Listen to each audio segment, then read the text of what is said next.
What is going on? It's Halsey Schider with the Helicopter Podcast. And as always, I'm super excited to be hosting the podcast early here in 2024. I hope everyone's having a good new year so far. I know that I am. And of course, special thanks to our partners over at Helicast for making the podcast possible. And a special shout out to our sponsors. Appreciate the Helicast. Appreciate our two sponsors. And just so excited for this year. You know, I'm always reminded that the helicopter industry is a small world. And I'm always reminded in weird ways. For example, about, 2 months ago, I'm doing some ski patrol activities on Mount Bachelor up here in Oregon. And I start talking to some random guy about this podcast that I do. And all of a sudden he says, "Oh, my good buddy Jack Schonely does a podcast." And I said, "Oh, really? About helicopters?" He said, "Yeah, he's now part of the Hangar Z Podcast." And my eyes lit up and I said, "Well, the Hangar Z Podcast, that's part of the Vertical Helicast. John Gray, he's actually like kind of in charge of the Helicast platform." So again, small world. Turns out Mr. Jack lives actually in Bend, Oregon, which is just down the road from where I'm at in Redmond. So it's been super fun. We got to meet up recently. He's now a co-host for the Hangar Z Podcast. So Jack, Schonely. So hard for me to say Schonely. I got to say. I know. For our if anyone is a Portland Trailblazers fan here, you may see Jack's name and think of Bill Schonely, famous voice of the Portland Trailblazers for many years. He coined Rip City, which has not just become a term for the Portland Trailblazers, but it's really actually become like a moniker for just the city of Portland. It is. I would say that Bill was probably one of the most famous guys in Portland. So you do have relation, correct? We do. Bill was my dad's cousin. Bill passed away this past year, but I got to hang out with Bill a bunch of times and talk to him a lot, and he's a wonderful, wonderful man, an incredible announcer, NBA Hall of Fame announcer. But he always pronounced the name differently than a lot of the other siblings. But here in Oregon, when people see me, they go, "Oh, Jack Schonely, like the Shans, Rip City, baby," you know. So it's, but it's Schonely. Schonely. Yeah, it's odd. My favorite pronunciation is Schonely. Oh, Schonely. Yeah, I like that one. Yeah, that's a good one. I don't know if I told you the first episode that we did to introduce Vertical Helicast, John and I had been talking on the phone here and there, but it wasn't like we knew each other all that well. Right. And then we did this kind of quick 20, 30-minute episode of introducing Helicasts. And he introduced me as Halsey Schider. And and I'm like, "Oh man, come on." So we got to kind of play on that. Yes. You know, I've been called worse than Schneider. A lot of people throw N's in there. Yeah. We get another pronunciation, which is like, I just wonder, like, don't you think I would change my name? So with a name like Halsey Schider, I'm bound to be called certain things. So Jack, I appreciate you coming on the show. My pleasure. Such an honor. And so cool that you and I have this kind of 6 degrees of separation, and that we've been able to connect here locally. So I'm really excited to, I think you said our next hangout is pierogies. Oh yeah. Big Skis pierogies. We got to go get pierogies. Yeah. Big Skis. Maybe we should podcast from there. We should. Rich would love it. We could podcast about the pierogies. This sounds pretty good to me. Well, Jack, I was reading through your website link that you sent off to me, And I got to say, like, it kind of gives me hope. One of my fears in life is that, like, I don't have enough time to do things, that, I want to do this and I want to do that. And then I see guys like you and I read it on your bio and it's like, God, this guy's lived like 5 different lives, Yeah. 5 different lifetimes. And as humans, we're all actually given a relatively short window here. And I'm always really impressed with people that, really take the bull by the horn and make the best of that time. And it seems like you're one of those guys, specifically kind of in this realm of law enforcement. I didn't Yeah. know you're an author. Yes. So that was super fun to find out.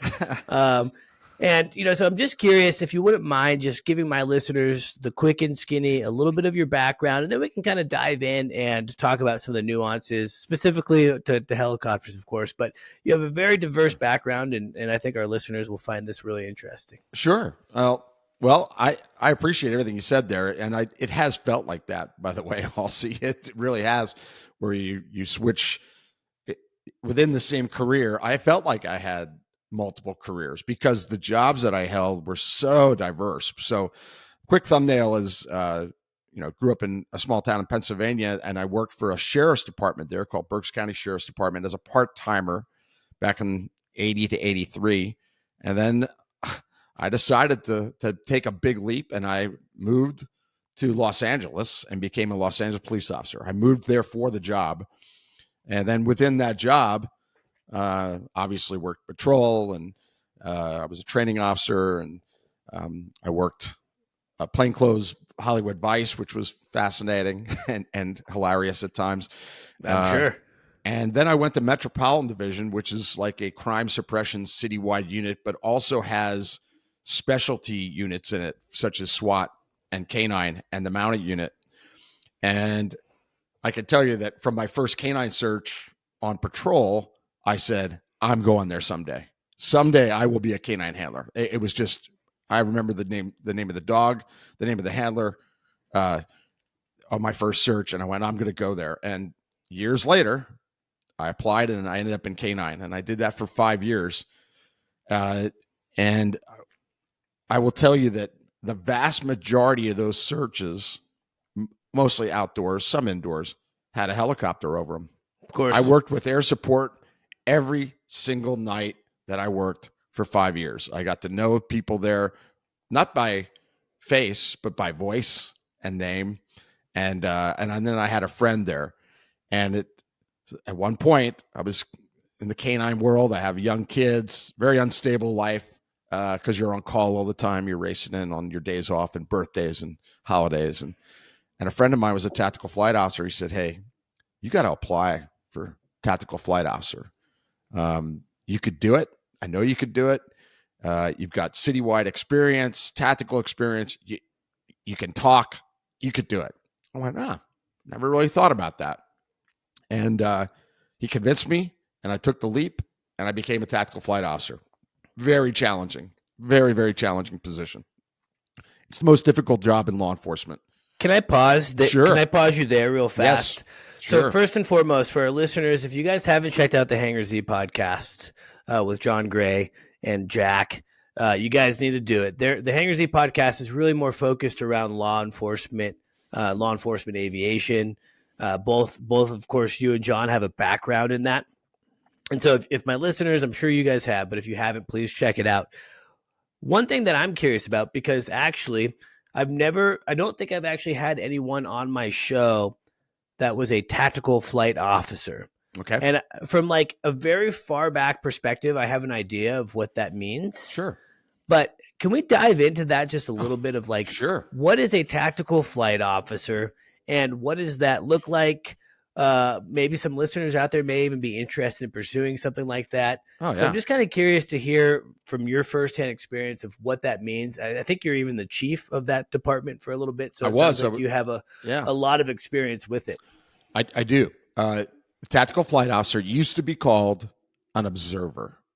And observer is such a kind of it's almost a lame term. It's like, well, anybody can observe.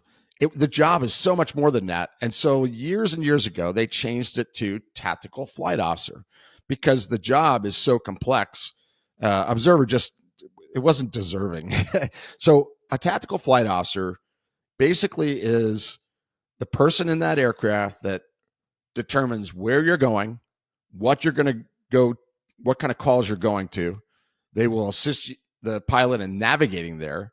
And then once they get there, the tactical flight officer or the TFO handles all the communications, coordination, tactics, air to ground, ground to air communications, all the mission equipment, which includes forward-looking infrared, gyro-stabilized binoculars, sometimes night vision goggles, all that stuff. They're basically in charge of that aircraft tactically. The pilot is there to put that TFO in the best position possible to do their job. And the pilot's responsible, obviously, for the safety and operation of that aircraft. But the TFO pretty much runs the show as far as where they're going and what they're going to go do. The pilot certainly has a say. Obviously, when it comes to go, no-go things, that's a whole separate issue. But police work-wise, tactically, that TFO is doing all the talking. And navigation back in the day, when I got there in 97, was out of a Thomas Brothers map book. Gosh. You custom did. You bought the map book and you drew things on it and got your colored pencils out. It took, I'm telling you, I worked on that for a month and then laminated it. And that was your Bible. That was yours. I still have mine. I will never, ever give that up. I'm guessing that a lot of our listeners have no idea maybe what you're talking about. I bet you're right. And I kind of recall my mom always had a Thomas guide in her car.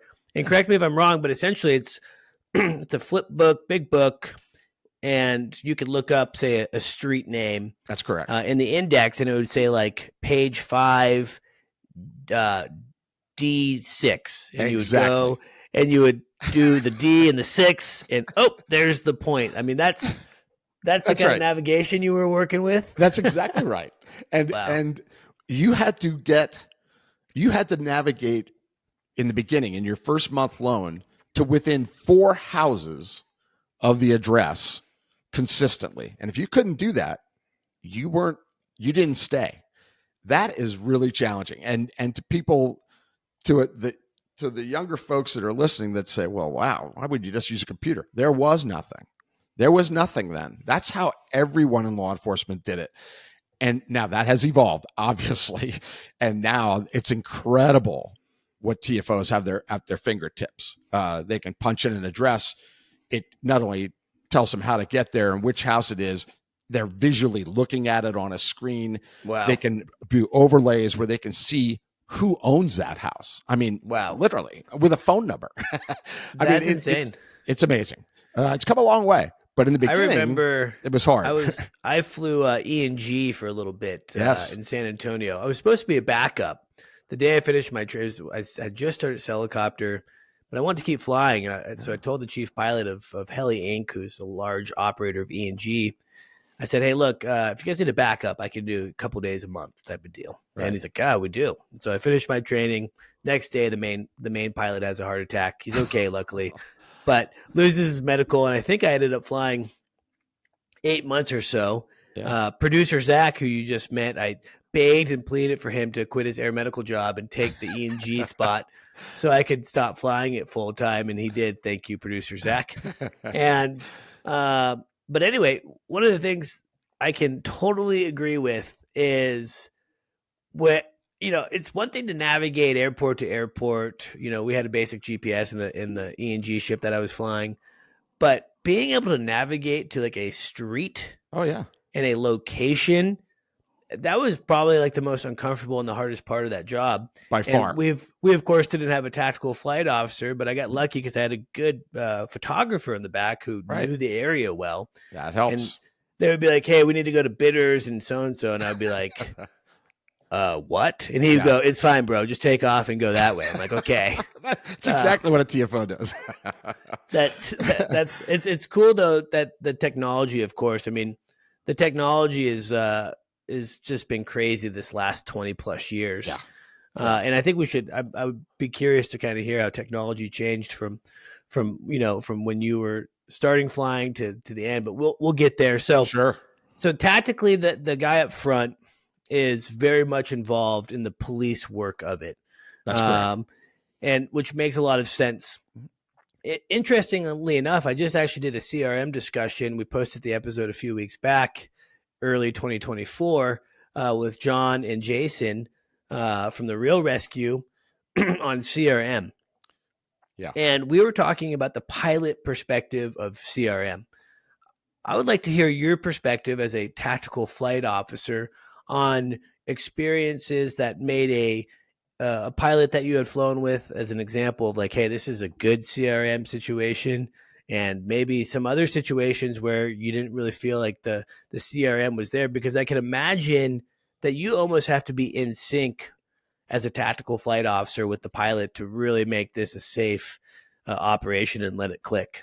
Everything you said there is absolutely 100% correct. It requires a great deal of CRM, not just for safety, but for effectiveness, efficiency, a lot of other things, because there's a lot of talking, especially back in the day when it was all verbalized. You know, if you're my pilot, Halsey, I'd say, okay, head southwest to 77th Street Division.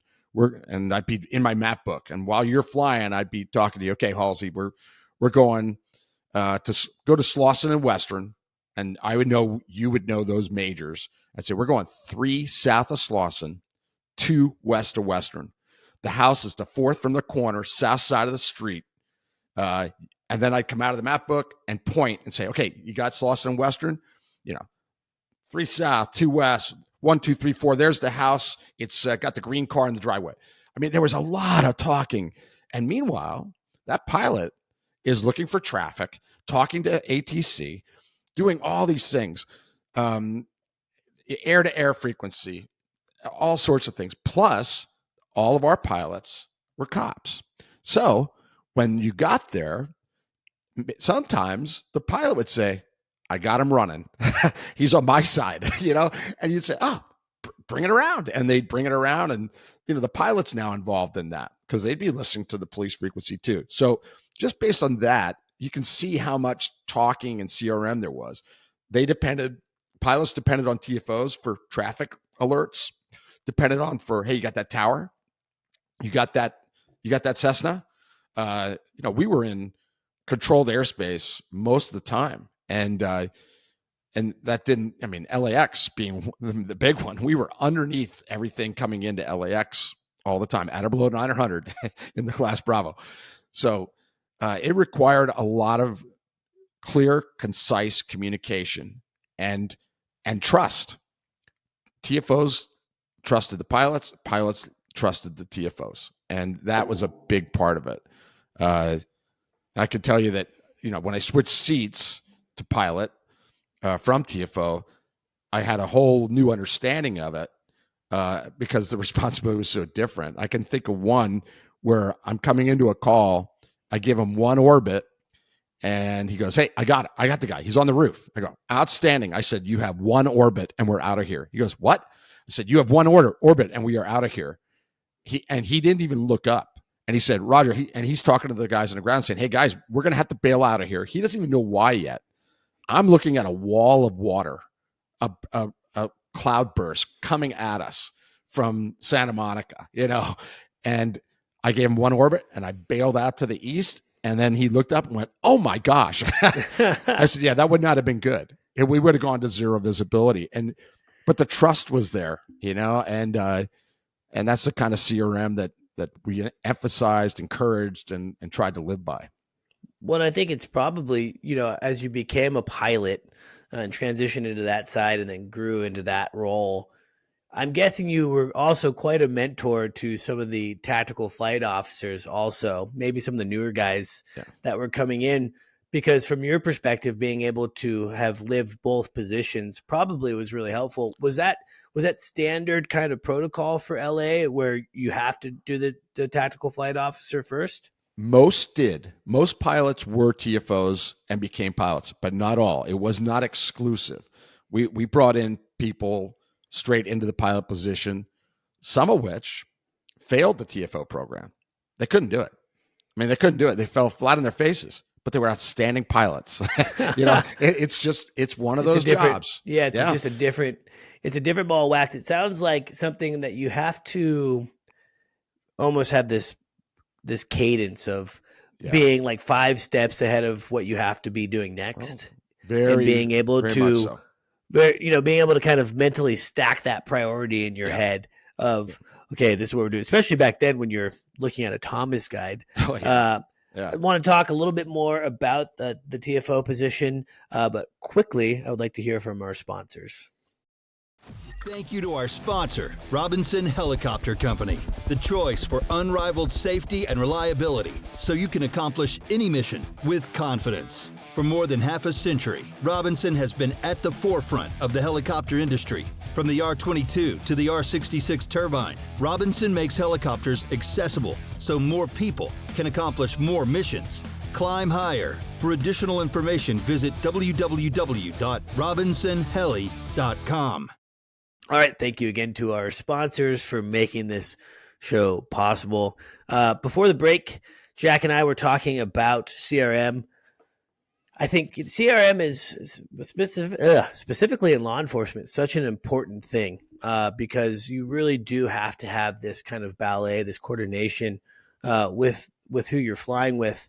I guess one question I have is my CRM experience was with a medical crew. I used to fly air medical. Yeah. And one thing that was difficult sometimes, so I was very fortunate. I flew with good med crews for the most part, was especially if they're a little bit newer, paramedic, nurse, whatever they may be, it was easy for them to think that their priority was the medical side. And one would think that that's the case. Hey, look, that would make sense. However, the way that air medical is moving, and specifically the company that I flew for, it was actually the priority was always the helicopter. The safe operation of the helicopter was always the biggest concern. They could be doing something with the patient in back. Typically, it wouldn't happen, but if I needed eyes outside for something, they would have to stop that patient care, get their eyes outside, and then continue on. I'm guessing that that's kind of the role as well, or what TFOs are taught as they're getting in. Obviously, they're there for police work. Police work's very important. Yeah. But is the overall arching point of, hey, first and foremost, the helicopter comes first? Yes, it has to be, because there's so much responsibility.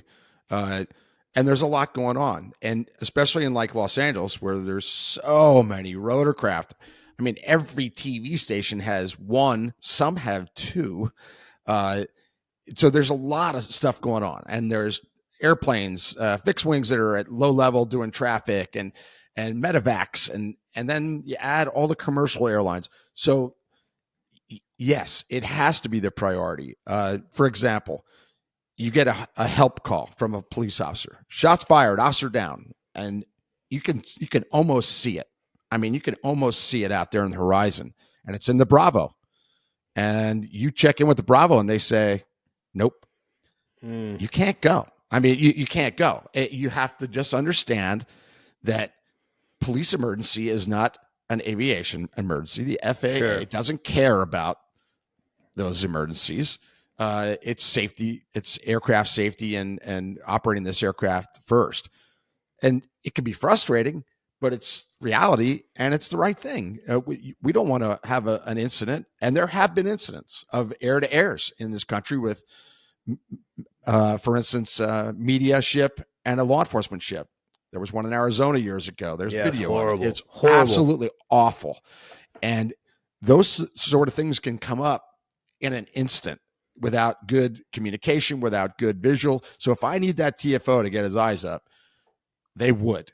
I mean, even though something's very important to them tactically in the ground, same as what you described with your medical crew. That's how it should be. Yeah, I mean the priority, of course, is the safety of the helicopter, and it's one thing when I'm flying in BFE, Texas. I can't Yep. imagine flying in the metropolitan area of LA. Yeah. Just to give our listeners a little perspective, I don't know if you know the current numbers, but when we talk about size of aviation units, I'm assuming LA is the largest in the country. Is that correct? It is. It is. There's 91 personnel, 91 total personnel. That includes some civilian employees and captains and things like that. 17 rotorcraft, 1 fixed wing King Air. And that's been pretty much the number for quite a while now. It would go up and down a little bit as aircraft aged and got traded in, or budgets and things like that.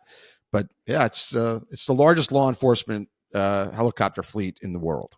I mean, 91 personnel. I would have to imagine that most police agencies around our country don't have 91 individuals within their department. Exactly. Let alone just one kind of wing of it.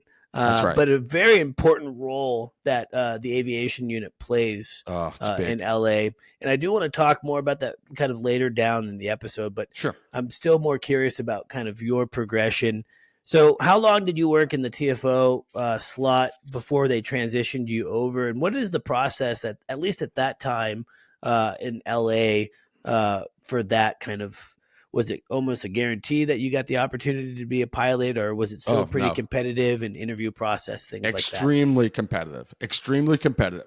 And at that time, I worked as a TFO for a couple of years, became the chief TFO, and then the pilot opportunity came up. And at that time, and we're talking now 99, 2000, the policy was you needed a minimum of a private fixed wing with 100 hours of PIC time. That was the minimum to apply for that job. If you happen to have a commercial rotorcraft license, certificate, you had a really good shot at getting in there ahead of somebody with a private, obviously. Of course. But if you were a tactical flight officer and you had that private fixed wing with 100 hours PIC, you could apply. And if you did well in the oral interview, they'd throw you into that training.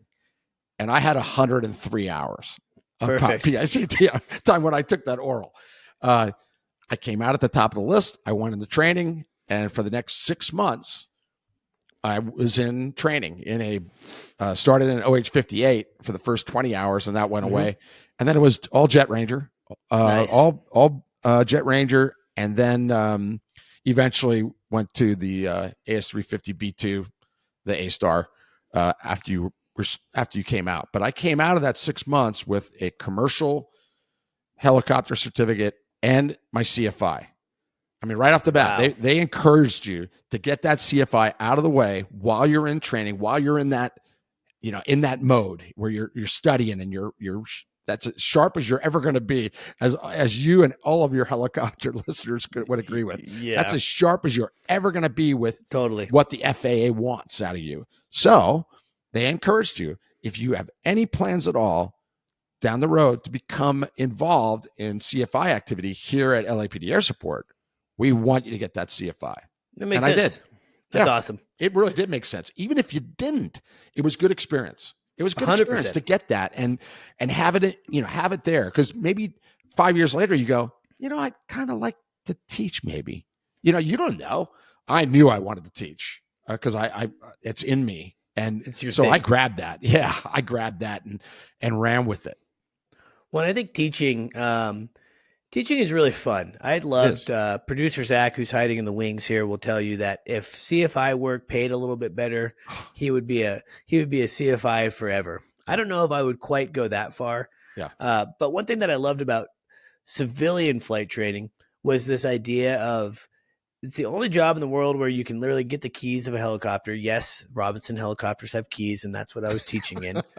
And you start the helicopter up and you go. And you can go and do off airports for a couple hours. Then you're doing auto rotations for a couple hours. Yeah. You're doing cross countries the next flight. It's just that cool thing.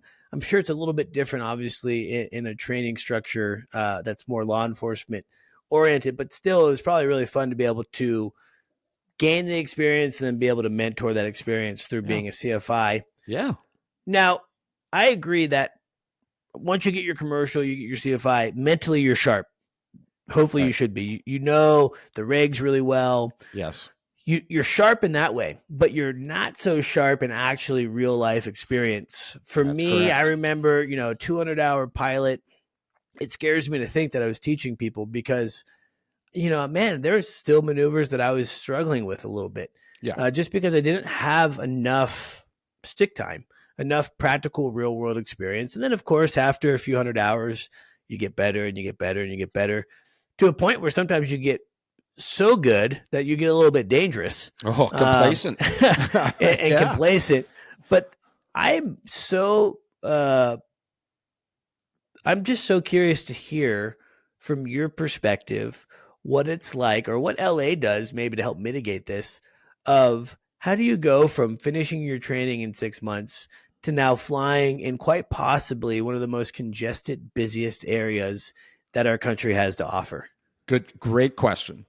Number one, the number of hours that you get in your training exceed all the hours that you would ever do in the private sector.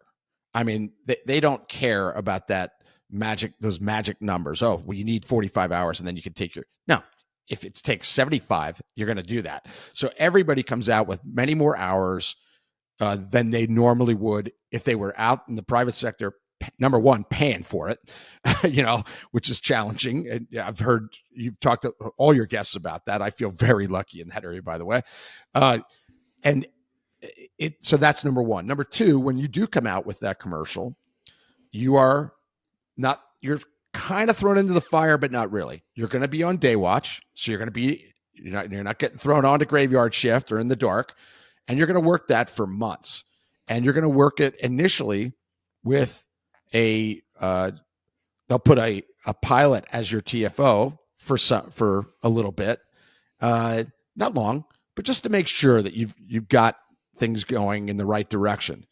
And then it's just experience. You're flying just under between 5.5, 6 hours a day. Every day you're at work, you're getting 5.5 to 6 hours. That adds up fast. And next thing you know, you're looking at your logbook going, oh my goodness, I have 500 hours. Yeah. Now, keep in mind, like you mentioned, Halsey, that about your maneuvers as a CFI. Nobody goes into that CFI role immediately. You hang on to it for a while, and that comes later. So all you're coming out to do is be a line pilot that's going to go and work what we call the ASTRO, air support to regular operations. You're supporting the troops on the ground. So you're flying in the LA airspace, yes, congested, yes, busy, and you have pursuits that go from, point A to point B, and you go through 4 airspaces, and you're busy.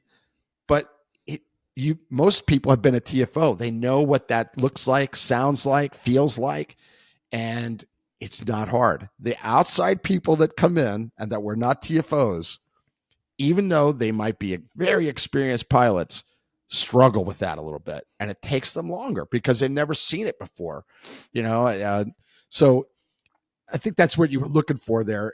It's 100%. We don't throw them completely into the fire by any means, and the number of hours that you get to fly is just phenomenal. It adds up so fast. Yeah, so the higher training, or more training, I should say, I totally recognize that if you're a TFO beforehand, you already kind of understand the pace. Yes. Which I think is the important part. It's the pace.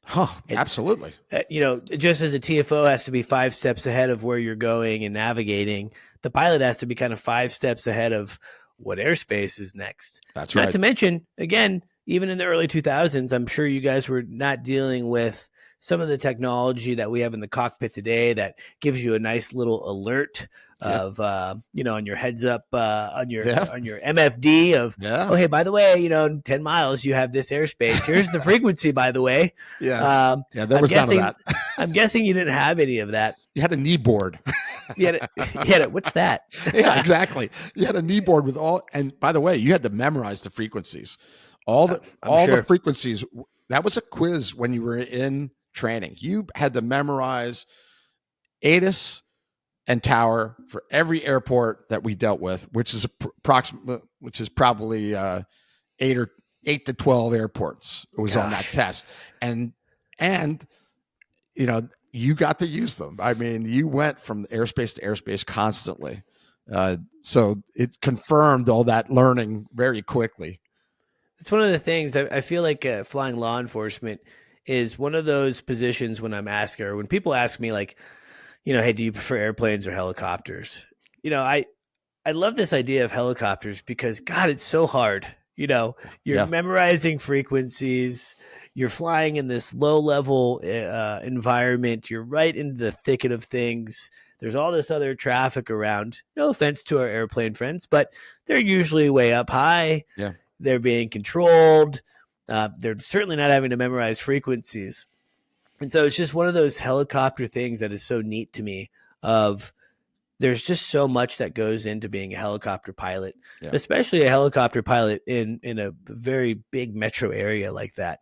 Yes. I can only imagine what, so you said that you would be flying for like 6 hours a day. What did an average day look like as an LAPD helicopter pilot? Good question. Depending on what watch you were on, it was 10-hour shifts, and you'd arrive, hit the locker room, get your flight suit on, get your equipment, look at the board, see what you were assigned to, what aircraft, and immediately would go to the maintenance books. This is as a pilot. Check the maintenance books, check the times, make sure that you're not coming up on anything maintenance-wise, and then you go out and pre-flight. And then and your TFO would be out there pre-flighting as well, getting their equipment ready. If they were nice enough to wash the windows for you, that was cool, while you're checking some more important things.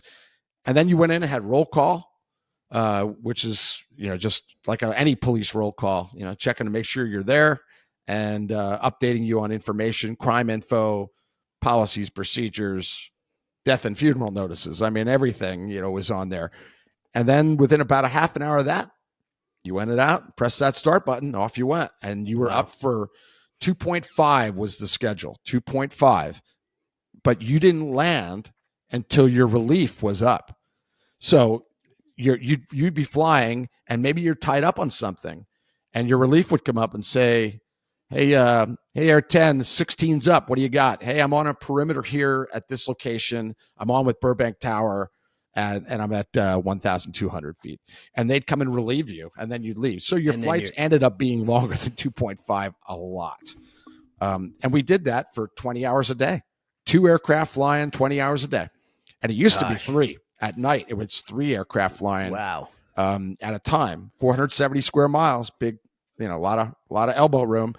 But that's how it kind of worked. You bring up a good point of just the massive area that you guys were covering. For someone like me that's maybe not, I don't have a law enforcement background of any sort, aviation, patrol, any of that. I've been pulled over a few times, so I don't know if that that counts. If that counts. What is the role of the helicopter play in a big metropolitan area like that? And how would things be different if the helicopter was not part of the game? Wow. Great question. Not everybody has air support, obviously. Most police officers in this country never, ever get to work with a rotorcraft or fixed wing over them. The ones that do feel very lucky because it's an eye in the sky that, is looking over you as a patrol officer on the ground. Many times, almost 50% of the time, we get there first. We arrive first to a call, and then we can paint a picture, and we use that term, paint the picture verbally to the arriving officer so they know what's there. Where is the bank where this robbery alarm is? It's on the northwest corner of Manchester and San Pedro. The entrance is on the south side. There's no unusual activity right now. Stand by. I've got somebody coming out at a quick pace, coming out the door on the north side. I mean, that's what you're doing. You're painting these pictures for people coming there, for officers coming there. And then once they get there, you're coordinating their tactics, making suggestions. Sometimes you actually tell them not to do something. Stop, back up right now, because they can't see around the corner where there's a guy standing there with a gun. I mean, that happens. So you're basically communicating and coordinating and providing tactical insight. It's a term that I've used for years. Tactical insight is where the TFO uses their knowledge, experience, and training to provide tactical insight to ground officers arriving at a scene of whatever it is. It doesn't matter what it is. It could be a natural disaster event. And you're painting that picture for them to be safer, more efficient, and more effective, and keep them from getting hurt or killed. And that's it in a nutshell. It's a lot more than that, but that's kind of it in a nutshell. And when you have limited officers and a big area, it makes it even more important, which LA is. I mean, LA's, everybody says, it's such a big police department. No, it really isn't. It's actually per capita way behind the curve. It's like crazy. 24 officers per 10,000. New York City's like 42. Wild. Chicago is like 43. Philly is like 40. We're way behind the curve. And we have 470 square miles, which means that the air units that are flying are even more important. And they have become an essential part of policing in the city of Los Angeles. It just has. And it's really a vital link to fighting crime. I know that recently, in the past few years, policing of all sorts has been under a lot of scrutiny. Yeah. We've had incidents. Obviously, everyone's familiar with them. We don't necessarily need to bring them up or talk about them because it's not the point of this show. But obviously, there's been very public events, and there's now this crazy idea of like maybe defunding and taking money away from the police. Yeah. And interestingly enough, you had shared an article with me recently about I think it's the controller for the city of Los Angeles. Correct. Someone that doesn't probably know much about police work of any, maybe good with numbers, but not really a law enforcement expert by any means. And kind of this I would almost call it like a smear campaign against the LA aviation law enforcement unit on this audit. Yes. And I kind of want to get your perspective on that. Being someone that was so much a part of the LA law enforcement scene, not just in the air unit, but just the whole scene for so many years.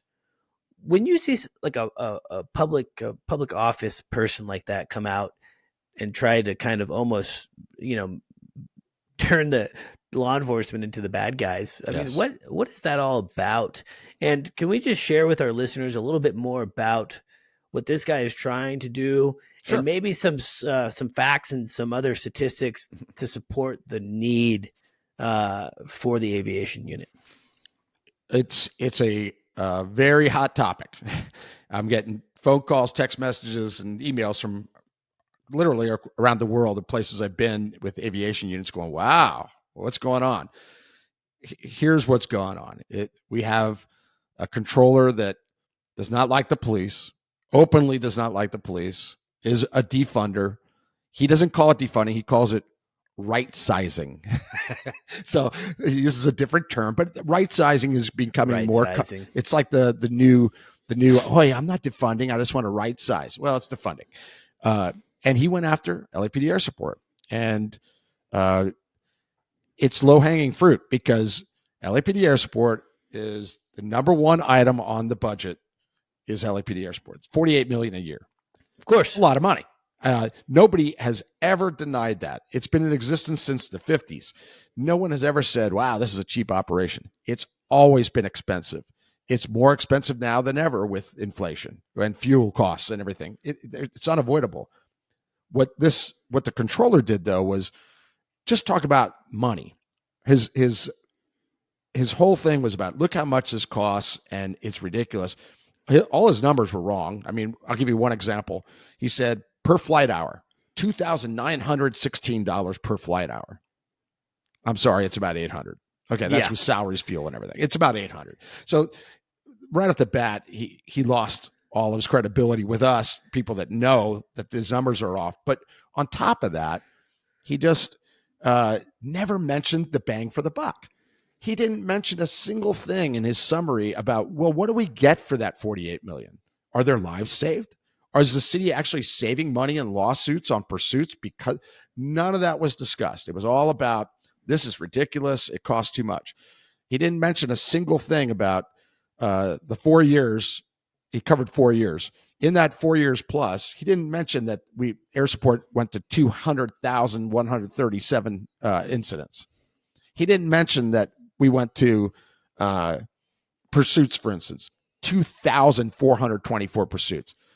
That's 2,224 high risk liability incidents where who knows how much money we saved the city by being over that in lawsuits because of one crash or two or 10. That was the problem. Lawsuits, loss of life. I mean, those high speed. I've watched enough TV shows, of the high pursuit. They never end well, right? No. It always ends in an accident. Whether the guy driving the car kills himself, that's maybe the best case scenario. Worst case, he hits, the family of four going down. And it happens. Can you quantify? You can't. It's hard because you can't understand. I mean, you said over 2,000 pursuits. That's potentially saving 2,000 lives. If you look at it from that perspective, 2,000 lives is near the lives, I think, of around like a 9/11 magnitude. That's right. So, it's really a shame for someone in that position to use his only argument being the money side. Yeah. And not actually allowing the public, the taxpayers, of course, that are footing the bill for it, to really fully understand and grasp what that aviation unit is doing. So what's happening now after this has all come out with this guy? I mean, are we going to see unfortunate changes and budget cuts within the program, or is there going to be something that we can collectively do as an aviation community, specifically a community that supports law enforcement, to be able to not make this a thing other than just a dog and pony show? Good question. Here's my understanding of it. I've talked to, I've been retired for 7 years, but I'm still on the pulse of things. And I talk to people at Air Support, and they're not overly concerned about it. Are they respectfully looking at it and seeing if there are things that they can improve on? Of course they are. We can always improve. We've been doing that for the entire existence of aviation and law enforcement. But they're not overly concerned because he has no facts. Because he left out all the facts and then put in his own numbers, they're not overly concerned. They've talked to the mayor, they talked to the chief. There's still support there. What John and I with Hangar Z were concerned about, and we recorded the podcast yesterday with a retired sergeant, was what could this do to other units that aren't established since the 50s, that don't have the largest rooftop heliport in the world and 17 aircraft? What about the majority of aviation units that are 1, 2, or 3 aircraft? Are they going to get looked at? And the answer is yes. And we're worried about them. They have to be ready for it. LAPD Air Support was pretty much ready for it with the stats. They record everything. They keep records on all that. And they were able to throw those numbers out and they can defend it. But that's not true of every place. And so what we try to get across, and other people are doing it as well in the aviation industry, is that every aviation unit in the country has to be ready for an audit every day. And I'll give you a quote from our chief pilot that he gave me the other day. He just said it. He said, "Air units need to be essential, not a luxury." I agree with that. 100%. I agree with that. It shouldn't be a flying club. It should be an essential element of the law enforcement team to get the job done. LAPD Air Support has done that every minute of flight for their existence. That is the priority. And so they're not overly concerned, but all of us are concerned about our friends in other places that might not be ready for an audit. Sure. And what could that do? And some of them could get shut down overnight. I mean, they haven't been around that long. People just look at the numbers, the city council, the mayor, or the auditor, and goes, "Oh my gosh, we spent $1 million on fuel? That's ridiculous. What are we getting for that? Nothing. We're getting a lot of noise. No, you're actually getting this, but are you ready to defend it?" 100%. sponsor call here. We're a little behind because this is important. So we're going to take a quick break and hear from our sponsors. Hey, podcast listeners. My name is Halsey Schider, and I'm the principal broker and owner of Helicopter. Helicopter is a new age, data-driven, helicopter-specific sales brokerage, bringing helicopter listings to new heights. At Helicopter, we utilize digital positioning, paid advertising, and our large network of industry professionals to move your helicopter quickly and efficiently. Unsure the value of your helicopter? Lucky for you, Helicopter offers a complimentary market evaluation. All you have to do is contact the team today. Are you ready to take your helicopter listing from Mayday to payday? Easy. Fill out the contact information below, and a Helicopter pilot agent will reach out shortly. Helicopter. List it, sell it, done. Jack, I'm glad that we got to touch on that. And I think I want to continue to keep a pulse on that. I think if there's rumblings within the industry that this is now affecting other agencies, I think that we need to all get together, specifically on the Helicast platform, and really start advocating and making sure that the industry is supporting maybe the smaller agencies that are not so prepared. So I agree. I think that this is a bit of a rolling topic of some new changes that we're seeing with kind of this. What did you call it? Not defunding, but resizing. Right sizing. Right sizing. Wow. Making you think that you're right if you right size, but you're wrong if you don't want to keep it. Unreal. So I'm interested to hear. You've been retired now. I think you said 7-8 years. 7 years. And you're kind of now finding a bit of a second career back in helicopters with podcasting, specifically on the Hangar Z Podcast. I love John, and I love what he's doing. It's podcasting is actually super difficult. Takes a lot of work. It's a lot of unpaid work for the most part. Yeah. And to be able to put out over 100 episodes, which John has done, it to me is a testament. I'm not sure what number this one will be, but we're somewhere probably in the high 50s, 60s on this one. So not even to 100 yet. And so it's just so much work. How did the whole podcast thing come about for you? Was it just, hey, Jack is a tried and true law enforcement guy, so it started as a guest and it just kind of morphed into that? It did. It started as a guest where John reached out to me, and I had just heard about Hangar Z Podcast. I mean, within weeks before, and I listened and went, "Wow, that's cool. That is really cool that they're doing this." And then John called me and said, "Hey, would you be a guest?" I go, "Oh, I'd be honored to be a guest." And that led to being a guest again, and then part of a panel, and then being a guest on another topic. And then right before episode 100, John called me and said, "I'd like to invite you to be part of the Hangar Z team as one of our hosts." And I didn't let him finish his sentence. I said, "Yes." And he goes, "Well, I didn't tell you anything else." I said, "I don't have to do anything else. I would love to do it." And my first episode was 100 and 101 with Jimmy Hatch. It was called Touching the Dragon. He's a Navy SEAL that was severely injured, and it's an amazing episode. It really was. Jimmy is an amazing human. What a comeback from being suicidal to being at Yale as a senior. I mean, it's a lot about PTSD and things. But anyway, that was my first experience where I got to be involved in it, hosting, and I went, "Oh, this is so much fun. It's rewarding. I love it." And now we just finished episodes 120, 21, 22 with some Task Force 160 pilots. Saw that.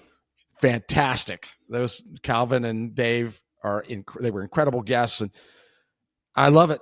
I see why you guys love it too. But I didn't do any of the work like you did, Halsey, and like John and Jeff did. I mean, they did all the hard work. I just came in on their coattails, and I feel guilty actually. No, but at the same time, I'm enthused, and I want to bring things to light, like this audit, talking about that, and just giving some ideas on guests and things like that. I'm really enjoying it. It's a lot of fun. Yeah, I think one of the coolest benefits of podcasting and just the age that we live in, not just with podcasting, I would say it kind of started when YouTube started to take off. Yeah.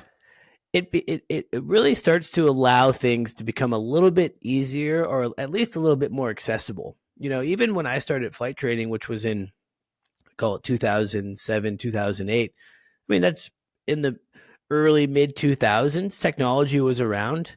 But even in that time, it was very unfamiliar of like, for me, a civilian, to go and do this helicopter thing. It was almost seemed like that doesn't happen or that's not a thing.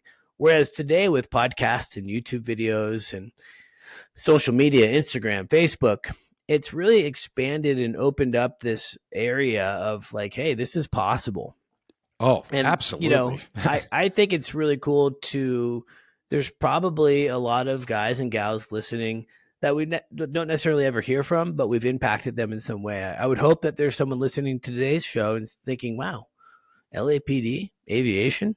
Yeah. Man, that seems, until I heard that episode, that seems unobtainable. Exactly. But now I know a path. I'm going to start a patrol. I'm going to get into the TFO position, and hopefully I can get into the pilot position. We're turning these really cool jobs, these really cool careers into something that people actually now have a path. And so I think that's really neat. Someone like you that's had so much experience within law enforcement, I think brings so much to the table. And so I know why John brought you on. It makes complete sense. Because you just have that experience. And I think it's really important for the industry. And I hope there's other guys like yourself that have worked very long careers, very successful careers. You're still working. You're still doing police work and training. Yeah.